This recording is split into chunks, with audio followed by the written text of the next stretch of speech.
Welcome to Sanity, a podcast by the New York Sun. My name is A.R. Hoffman, and every week, along with my co-host, Rebecca Sugar, we make sense out of the nonsense and bring a little bit of sanity to your week. So the quote of the week, Ari, is by the former mayor of Washington, D.C., the late Marion Barry, who said, "Outside of the killings, Washington has one of the lowest crime rates in the country," which I think he'd have to amend if he were here with us today, because the crime rate in Washington, D.C. has plummeted since the federal takeover of the police force there. Well, Marion Barry himself contributed to the crime rate, if I remember correctly. But I think he hurt himself more than others. Yeah. Well, we'll be keeping an eye on D.C. Yeah.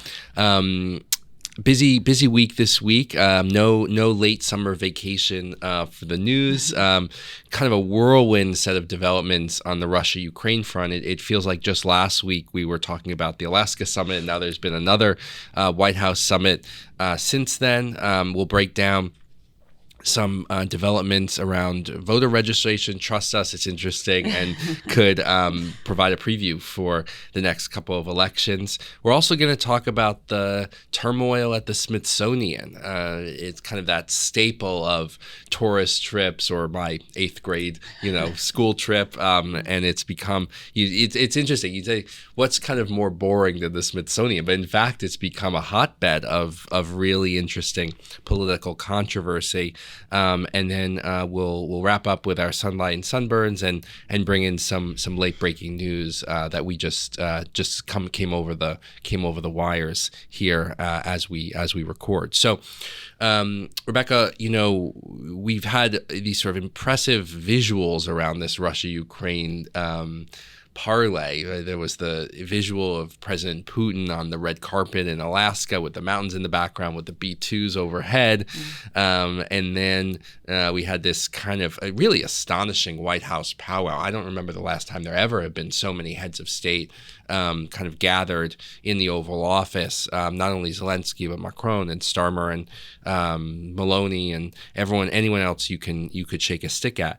And now kind of I think we have those preliminaries out of the way, and now it'll be kind of crunch time going ahead. But what were some of your reflections on the Russia-Ukraine talks?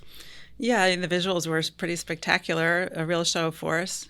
Somebody pointed out this week that, the combined force of the EU countries and the United States economically and militarily exceeds that of China, which may have been one of the audiences for that sort of display, which I thought was really interesting. I don't know. We still don't know what will or won't happen, and we're not going to know until we know. But I did think it was important that President Putin came to the United States and spoke to the United States and has been speaking to them, as a lot of people have noted, for the last 4 years. And during the height of this war, the Americans and the Russians just didn't talk. There was no hope that anything could happen in the way of peace, because nobody was speaking to each other, which is a real miss, to say the least. I wanted to kind of go over really what struck me was this Bernard-Henri Lévy piece on the New York Sun that he wrote about what was happening here. And he seemed to be describing a universe that I don't recognize, which it was just such a completely different view of this than the one I have. So I just wanted to run by some of his points with you and maybe get some of your thoughts on them. Sure. The most astonishing thing I think he said in that piece was that this Anchorage summit was even worse than Munich in 1938 because he said that, back then one could have been forgiven for not assuming that Hitler's designs were on all of Europe and that the Sudetenland was his, final destination. Right. Whereas here in this case, it's just so blatantly obvious to everyone that Putin wants to take over not just all of Ukraine, but, has designs on Poland and other parts of Europe. And his expansionist, agenda is so clear. So shame on all of us. for not seeing that, almost as Yeah. if to say, A, that the meeting in Anchorage shouldn't have happened, but B, that this is worse than Munich. Yeah. I found that an astounding claim and one I don't agree with. What do you think? Yeah, I mean, BHL is, well, first is French, so prone to poetic exaggeration. And two, he spent a lot of time on the front lines in Ukraine and produced a couple of documentaries about it. I think I reviewed one or two of them in the Sun. So, he's someone who's committed to the Ukrainian cause. I agree that was hyperbolic. I think the question that you raised of, are we any closer to a deal is an open one. Putin's demands for territory that he hasn't even conquered yet, that seems to me a kind of a non-starter. There are also this question of, security guarantees and which way they'll run. So there's kind of a lot to sort out. It reminds me a little bit of, I'm renovating my apartment now, my bathroom, and we had a meeting with a contractor, and she was the most lovely person in the world. And then we get the bill, and it's like not so lovely. 3x whatever. So, does that mean I'm closer to renovating my apartment or farther? Do you know what I mean? Like, so I do think personal diplomacy and kind of face-to-face meetings do advance the ball down the field. I'm not one of these people who says it's useless. I just wonder if the fundamental kind of positions have changed. I will say, at least coming out of these meetings, there seemed to be a lot of positivity all around. I mean, the Europeans seemed kind of satisfied with where Trump was. Zelensky and Trump seemed at least better than last time and pretty kind of synced up, so I don't know. I'm not sure. What do you think is the impact to the United States and its interests if nothing happens here, if there's no resolution, if there's no peace deal, and things go on as they are? Yeah. I know there's talk about sanctions and what we'll do, but I'm more curious to hear the argument about why this matters to the United States and its interests. What impact will there be to us if the war goes on? Well, I think like one version of this is a little bit of like what Trump is now doing in the Middle East, where he's basically saying like, I don't know, you guys figure it out for a while, and sort of Israel do what it needs to do. And there's a way in which, that might be a way to kind of run off the clock a little bit here. I don't, getting... But I could argue that I think that there are more obvious and direct impacts to the United States in the Middle East than and more interest in resolving that for their own benefit, for the United States' benefit, than I can see there are for the United States in this scenario. Yeah. I mean, it's obviously better for the Ukrainians. It's better for Russians who are dying. It's better for the Europeans. But how is it better for the United States? Yeah. I mean, I think, we're at this kind of moment where, the old order is falling away. I mean, I think 30, 40 years ago, it would have been obvious. I mean, we fought a whole Cold War to stop the Russians, right? I mean, that was kind of the assumption was that Russian expansion was a zero-sum game with the U.S. I mean, that's why we went to Vietnam. That's why we fought in Korea. Lots and lots of Americans died to stop Russian expansionism and communist expansionism. Now, it's obviously a very different world today, and I think it's a good question of sort of like, is that paradigm still the one that like makes sense, or is it better to view this not as like this global struggle between U.S. and Russia, but as a more local kind of bloody Eastern European scrimmage? Ironically, right? Some would argue, and Putin argued in his comments during this meeting, that this war began, or they started it, but it was provoked, according to him, and I think according to a lot of people here in the United States, by the expansionist agenda of NATO that America sort of signed on to. So it's sort of interesting at the end of the day to think about, can Trump just turn around and say, listen, guys, it didn't work out, and now we're out? And will that matter actually to the United States in some meaningful way? Yeah. I mean, I think, on the whole, if you kind of zoom out and you say like, who are the good guys in the world and who are the bad guys? And maybe this is very like neo-conny of me, but like Russia's one of the bad guys. I mean, it's allied with Russia and it's allied with China. Like that's the axis, right? And Iran. So, and Ukraine is allied with none of those powers. So can there be bad guys and bad guys though? Do we have to have that old paradigm? I mean, I bad don't guys know. and worse guys, if you like. But I don't know that I see necessarily, I don't know, in some moral sense of good and bad, that's one argument to be had, and I wouldn't fight back as hard. No. But in sort of a geopolitical sort of U.S. interest sense, I don't know that I like the good and bad model because I don't know how it serves U.S. interests. I mean, I think to the extent, one of the question would be like, to what extent is our allies' interests ours, and where do they overlap and where do they not overlap, right? So that's, Finland shares an 800-mile coast with Russia. I mean, it's obvious they have an interest. Poland, is next door. Obvious they have an interest. Now, it's kind of like bad and worse guys, but it's also like enemies of my friends. To what extent are they my enemies, or do I just say like, okay, it's your guys' fight, we're gonna stay out of it a little bit. I think Trump's trying a lot of different things here. I mean, he tried to kind of, I think, draw closer to Putin. In the last few months before this summit, he greenlit more armaments to Ukraine. I think he's trying to figure out here, what the right kind of cadence is. I think what he's doing on the security guarantees makes sense to me in that he's said very clearly no American boots on the ground, which is important to his base.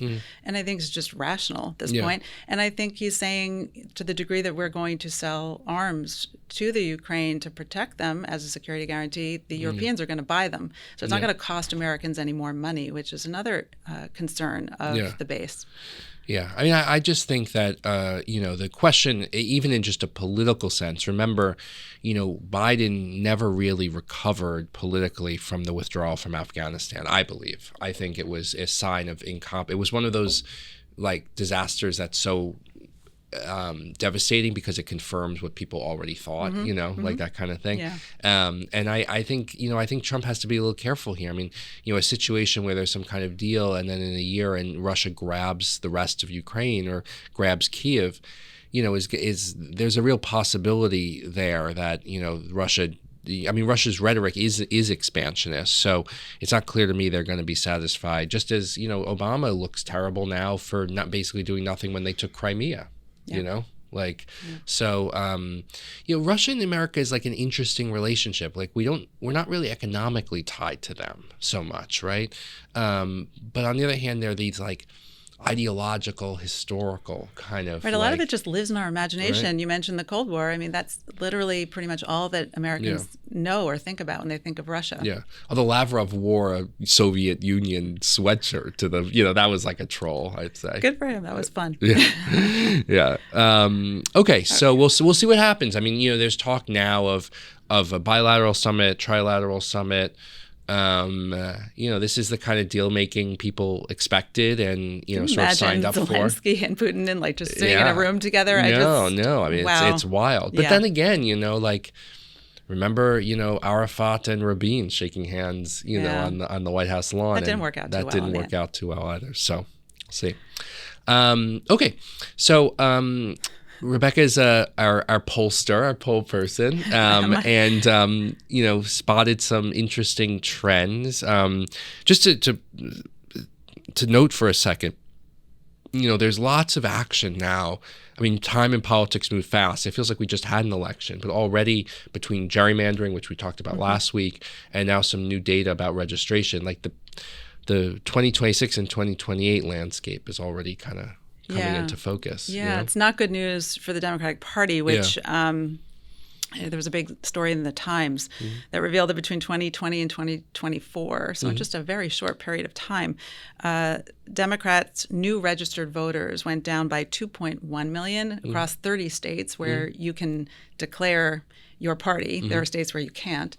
So they can't track it. And Republicans were up 2.4 million. So they've gained ground, the Republicans, of total of 4.5 million new registered voters. And that's a lot of young people and men in particular. And just to say, historically, Democrats have always run ahead in registration, which has always been seen as an turnout advantage. This is the first time in a long time that the Republicans are ahead in new registrations. It's true, I think, that the Democrats are still overall ahead nationwide, but that's really not so true because we don't actually know the real numbers because you don't have to declare your party in so many Republican states in particular. And the trend seems like it's going in the other direction. And the trend is clearly in the other direction. It's also really important to note that the RNC has outraised the DNC by an order of 10, so something like $300 million in the bank, the RNC, and something like 13 or something like that. So that's more. That's much more than 10.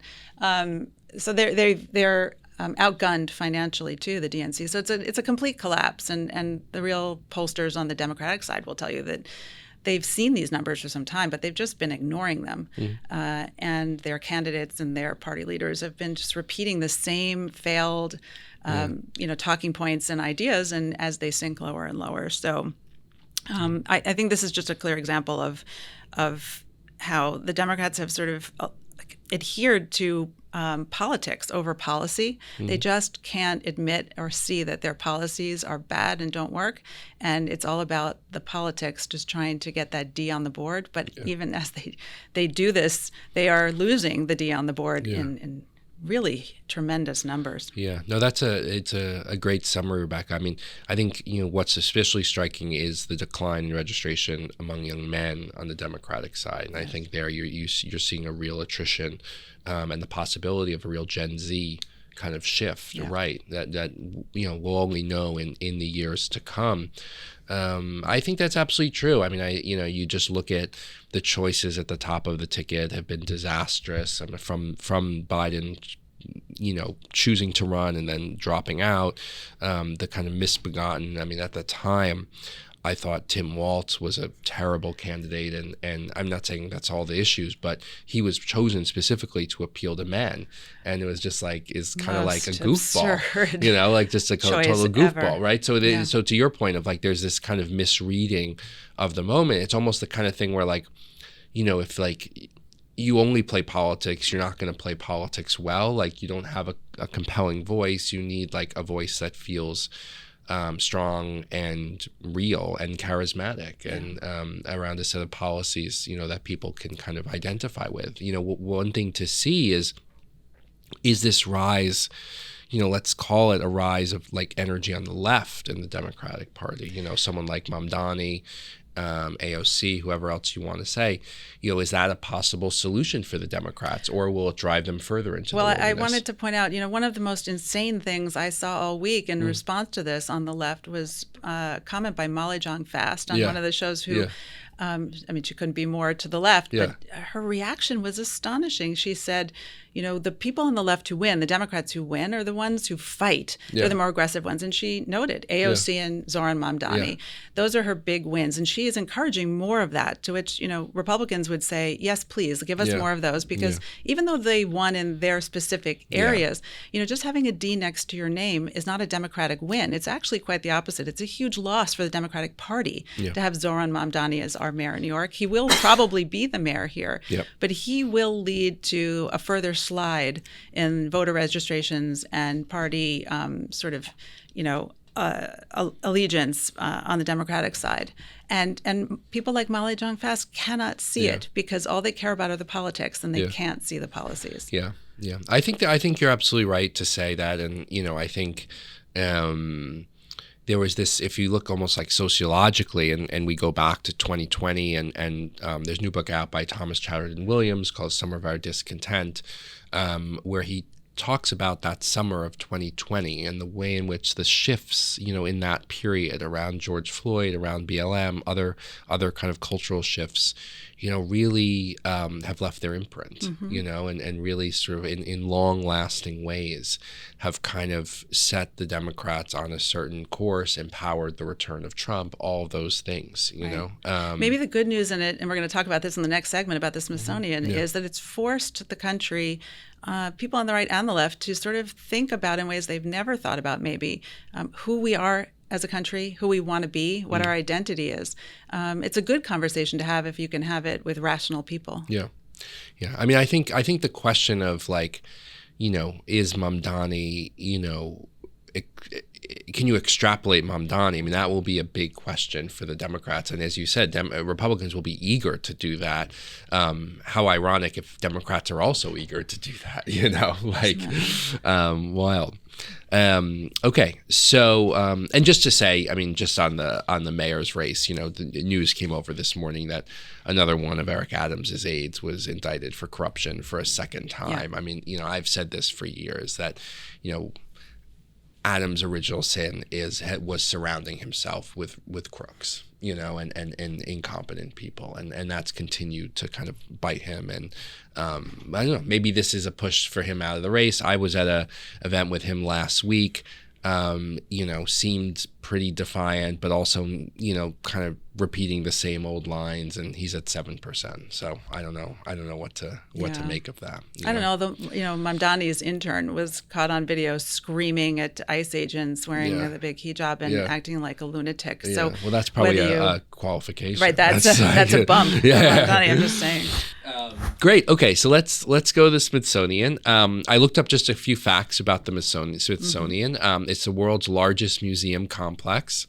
This is like a kind of like quiz bowl. It was founded in 1846. Its mission is for the increase and diffusion of knowledge, short and sweet. And its chancellor, not the person who runs it day to day, but chancellor, which I didn't really know, is the Chief Justice of the Supreme Court. So is John Roberts. Right. It's not officially a governmental institution, but it's sort of quasi-governmental. And the news recently has been that the Trump administration has ordered a kind of redo or renovation or whatever word you want to say. An attack. Yeah, an attack on the Smithsonian because it's on some out of of it, control. Trump said out of control. I will say, one of the interesting things about Trump, and this kind of tracks back to his time in New York, is like he's really interested in in his own way in kind of culture or pop culture. I mean, he's we had the Kennedy Center announcement last week, and now we have this week. But what do you think? Have you been to the Smithsonian? Do you like it? Maybe on my 8th grade trip. I don't remember much about it. And there are 21 different museums that are affiliated with it. The Air and Space Museum, I think I've been to. Yeah. What do I think? I think this is actually a really big and important story. This is much bigger than the Kennedy Center because it strikes to the heart of what our culture is and what we want it to be. That what you read before was the original sort of mission of the Smithsonian in 1846 when it was founded. I looked up the 2027 strategic plan. Uh-huh. It was 2027 for the Smithsonian. And this is just a couple of lines. Through our unparalleled collections and research capabilities and the insight and creativity we foster through art, history, and culture, the Smithsonian strives to provide Americans and the world with the tools and information they need to forge our shared future. And then it goes on to say, we aspire to lead communities that come together to confront our collective challenges and develop solutions that will benefit generations to come. So I have no idea what they do. After reading that. And I think that's deliberate. Kind of like classic government speak. Gobbledygook. Like Kamala Harris could have written that. Yeah. It says nothing. And it struck me because I thought, and I think probably most Americans would have thought, that the Smithsonian Institute was designed for the preservation and promotion of American tradition, American values, American ideas, American history. And we come to find that it's just yet another globalist institution with these sort of grand, that's a Trump word, globalist ideas about our shared future. And it's for everyone. It's not just for America. And I think that Trump's attack on the sort of out of control wokeness that he's found there are plenty of examples of it. They've been all over social media this week, the sort of infographic on how horrible white culture is, whatever that means, and all the ways in which they excoriate it, and all the other things that we've seen. Is part of that idea that this was an American institution, even though it was founded by a British man, but it was for America, and it's somehow like everything else became not about America, but about the world. And I think I was listening to Yuval Levin from AEI and National Affairs magazine, and he had talked about cultural renewal and how its real goal is continuity. It's not to destroy and erase everything that came before. It's to enjoy it and build on it and to add to it. And I feel like our country has been in this woke mode of destruction for a very long time. I think as we just discussed, the polls indicate that people are tired of it. And I think this, turn to the Smithsonian is Trump's sort of special way of reminding America that America matters, America first matters, and that we aren't just here to serve the world. We actually do have an identity. We can come to grips with what that identity is and what it means to everybody, but we can't erase it and just build something entirely new. Yeah. Yeah, no, I think that's right. I mean, am I taking it too seriously? No, I think that's right. I mean, I think as with everything else, like the devil's in the details. I think for sure there's been a lot of kind of like softening into this like generic kind of woke, brain rot, and not just the Smithsonian, museums in general. Right. I've seen it in museums here in New York. You've seen statues come down. Astoundingly, right? History History is just being So erased. I think overall I'm there. You don't want like it to be like hokey or silly in the other direction either. I think you kind of, I agree with you. You want something that is sturdy and civic and sort of geared towards the best of American history and the best of American culture. I think we can acknowledge America's flaws, but it seems that those have been the highlights, and to the point where I think people don't even recognize anything but the flaws. Yeah. It's like going to your crazy uncle's birthday and he behaves terribly all year. Yeah. You just take a day to just wish him happy birthday and be nice. You don't have to point out his flaws all the time and make that his defining characteristic. Yeah. So could we have a Smithsonian Institute? Could we have national museums that celebrate America? If you want to talk about all the bad things that have happened here, that could be a percentage of the conversation. But if that's the featured conversation, then we've lost our understanding of who we are and what matters. Yeah, I think what's really hard in these conversations about culture, and one of the things I've thought a lot about, is that on the one hand, you probably don't want like the government dictating what's in museums. Like that feels a little bit like icky to me. On the other hand, the people and institutions that have been responsible for this have not been trustworthy. Correct. Right? And have not been like worthy. The universities, it's exactly. the same idea. You don't want the government telling them what they can teach. Right. So I think a little bit of pushback is good, and I think and you know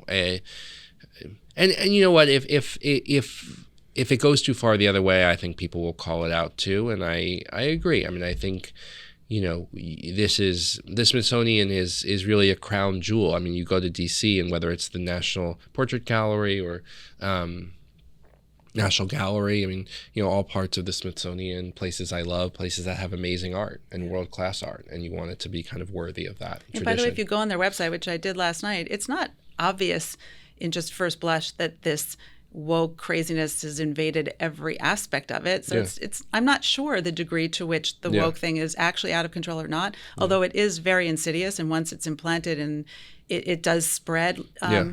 But this is the 250th birthday year of the United States, and it's worth rethinking, especially after the last 4 years or more of the woke sort of brain virus. It's worth rethinking what we want to be and who we are, and also how we want to preserve the traditions and the foundations of our society, because we've been too quick to throw them away. I will say there are really wonderful thinkers and intellectuals and critics like on the right, and I just hope that the people in charge of doing this are like people of that caliber. You know what I mean? Like I think it's worth appointing. I don't know. You could throw out a name, a George Will or someone of really. Victor Davis Hanson. Yeah, someone who's kind of like worthy of it. We can send a list to the White House and see if they take our recommendations. Yeah, we have a list and then a list of people to leave off. But okay, let's move on to our Ta-Nehisi Coates. You're not on the list. Right. Okay. So our sunlights. I'll start maybe, and this is sort of a story that's really just emerging as we're taping, and that is the decision by New York's Court of Appeals to throw out the immense, massive fraud verdict against Trump, his two adult sons, oldest sons, and his business that was secured by Letitia James and handed down by Judge Arthur Engoron. It's a big deal. You could make the argument that this was the most successful outcome of all of the cases against Trump. I mean, the Stormy Daniels convictions were technically a felony, but kind of ended more with a whimper than a bang. And this was, the real deal. I mean, it was a $500 million verdict. It had punitive penalties all over the place. And, I remember listening to the oral arguments on the appeal and saying these judges are going to throw it out. They were just very skeptical of it. They sort of didn't buy the sort of overall theory of the case, I felt.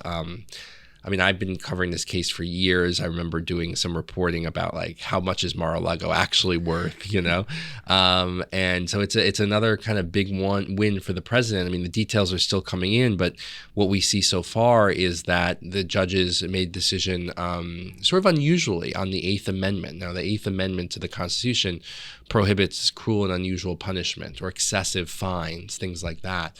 And the idea here is that, $500 million was excessive given the size of the Trump business and all of that. So we're still sorting out the details, but you can definitely expect a victory lap at the White House. It's a huge loss for Letitia James, who has her own, as we say, tsuris to worry about with investigations into her own mortgage documents. So another kind of win for the president and some wind beneath his sails. James, I'd imagine, will appeal this to New York Supreme Court, but at least for the moment, Trump is off the hook in a pretty big way. Does it mean that she could appeal and potentially win back some of that penalty? Like, is he off the hook for every dollar? Could he be on the hook still? Because it sounds like the ruling that he did something wrong has not been overruled, just the penalty piece. Right. It's hard to say. I mean, we have to kind of see the devil's in the details. But I think, the question of what is an appropriate penalty can be a tricky one. And in throwing out, the verdict has been thrown out, but that's an interesting question. I mean, could you see it then go back down for another sort of, what's the right number? That becomes hard in these cruel and unusual punishment cases. It's not. It signifies, right, that the charge that he overvalued that piece of real estate is still a legitimate charge. It's just that he was punished too severely for it. Right. Which I think strikes me as, I'm sure real estate developers and people who own real estate are not happy to hear that charge would stand because it was so outrageously untrue to begin with. I mean, the other issue here is, part of it might be that, you didn't really have, even if we concede that the value was misrepresented, none of the lenders brought suit, right? It's not like you had a kind of plaintiff or sort of a victim in that way. Right. So that could have factored into the court's decision as well. Okay, I'm going to ask you about it next week. On Make It Make Sense. We'll have a full real estate crash course next week. Okay, amazing. My sunlight has to do with Texas Senate Bill 10, which was just overturned by a federal judge. It dictated that public schools were to have posters of the Ten Commandments prominently displayed in classrooms. Tragically, in my view, it was a female rabbi in Texas who filed suit claiming that this should classic. Classic, that these the Ten Commandments should not appear in public school classrooms, and the judges agreed with her. Strange. Maybe I should ask you this next week too, but the reasoning was sort of odd that the posters might get kids to ask questions of the teachers who would then have to answer them about religion, and that would constitute sort of pushing state religion on children, which seemed, a little insane to me. But Ken Paxton, the Attorney General in Texas, is going to fight this. He says he called the Ten Commandments the, quote, cornerstone of our moral and legal heritage. I couldn't agree with him more. The Ten Commandments is not just and the Bible generally is not and just for Jews too. And for Jews too, even rabbis. Surprise, some of them. yeah. It's, the Judeo-Christian foundations of this country can't be denied. The Bible should be taught not as a religious text necessarily, but as a text of our history alongside the Constitution and all the other founding documents of our country. And this attempt to erase it from the public sphere and the public domain is a real misread of the idea of the separation of church and state, I think. And, again, this goes back to what we talked about in the Smithsonian conversation, that we as a country have to grapple with with owning our history and preserving it, not trying to erase it and refashion ourselves in the image of some new God. And I'd like to see the Ten Commandments in every school. I think it's healthy for young kids to learn about the ideas that animated the people who built this country in the first place. Mm-hmm.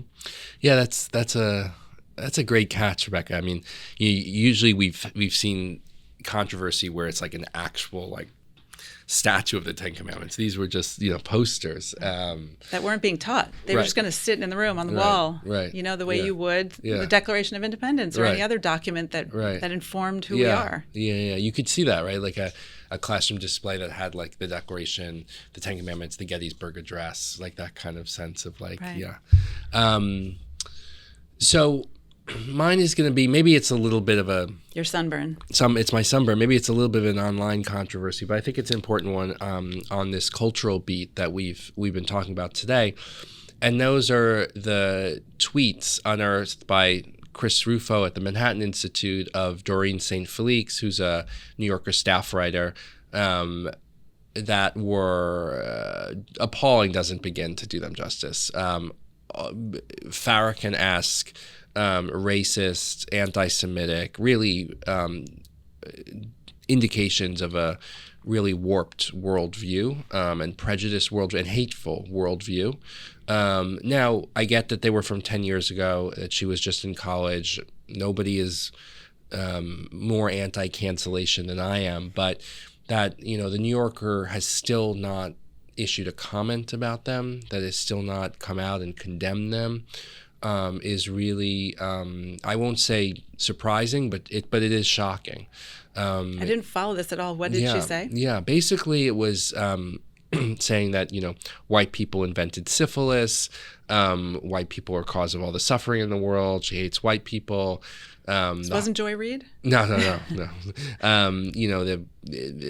She used the phrase trickonology, which is a Farrakhan phrase to say that like the Holocaust was a way to like trick people into like saying that like white people are victims, when in fact it's black people, as if that's like multiple people can't be victims in different ways. And it was appalling. Like it was really pretty as bad as you can get. And she's a staff writer. It's probably, in the world of writing, being a staff writer at the New Yorker is probably as she as you can get. It has a certain status, and she's not the Sun, but it's not being a columnist or the associate editor of the New York Sun, but and we've seen radio silence. Her Twitter account's been taken down.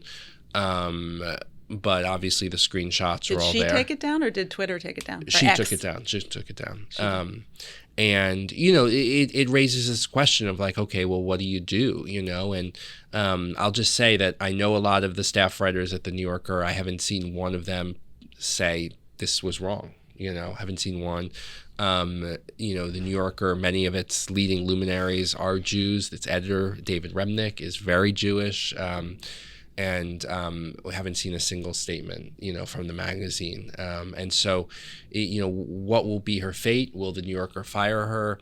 That doesn't seem likely. And I will say, a week before, she had written this article about Sydney Sweeney, and it was just wild. Like, it was basically like she's this Aryan princess, and like it was just, so just to say, this isn't some, where someone's personal life is totally different than their professional life. I mean, these ideas were clearly animating her, and I just think it's another example of these really extreme double standards. A lot of people have noticed. It was first noticed in Compact magazine, I think, that the New Yorker has never published a piece of fiction, literary fiction, by a white man born after 1984. Right.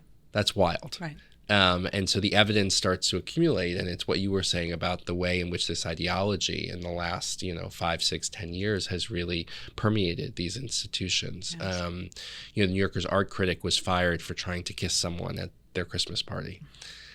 We've gone too far. We've gone too far, and we'll see what happens. But in terms of these magazines losing their credibility, and the New Yorker still does lots of good work. It's not about that, but it's about where is the accountability, where is this sort of like moral just like firmness to say like this is unacceptable. Right. It's at the New York Sun. It's Come on right over. here at the New York Sun. The water's warm. All right, Rebecca, thank you. Again. Oh, your sunburn. I got carried away.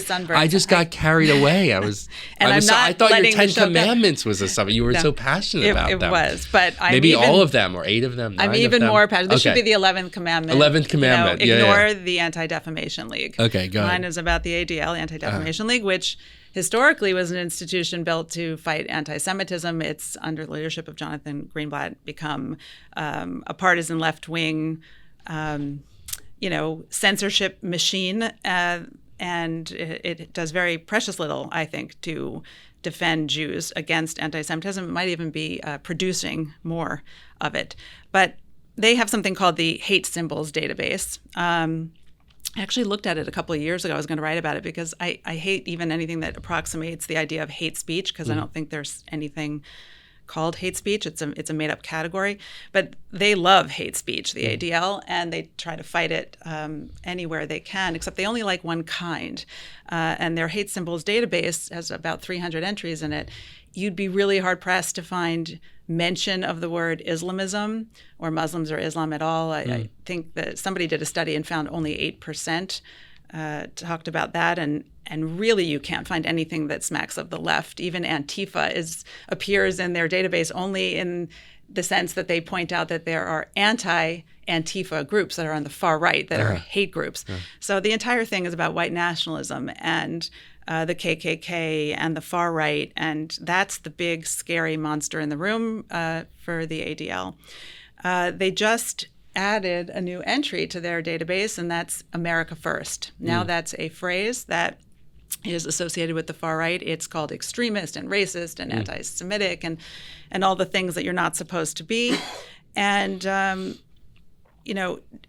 two things to say about this. First of all, it's just further proof that this organization is not about fighting anti-Semitism. It's about a man of the left, Jonathan Greenblatt, who is leveraging anti-Semitism to fight the partisan political fight in America between right and left. That's really what he cares about.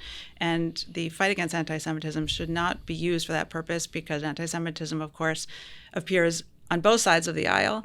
But at the moment, we all know, we all understand, in spite of the ADL's efforts to convince us to the contrary, that Jews in America and Jews in Europe and Jews in Israel, if the anti-Semitism that they suffer from the most right now, today, comes from the left and from the Islamists. And if Jews post-October 7th were shocked at the levels of anti-Semitism they were seeing, they have the ADL to thank for that blind spot, because they have not been told the truth about where the real threat is today.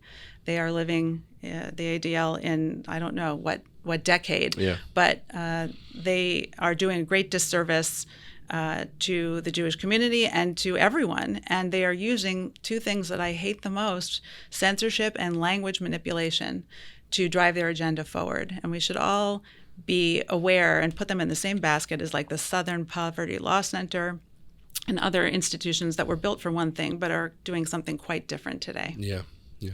Okay. On that note, we'll see you next week. Thanks, Rebecca. Thanks, Ari.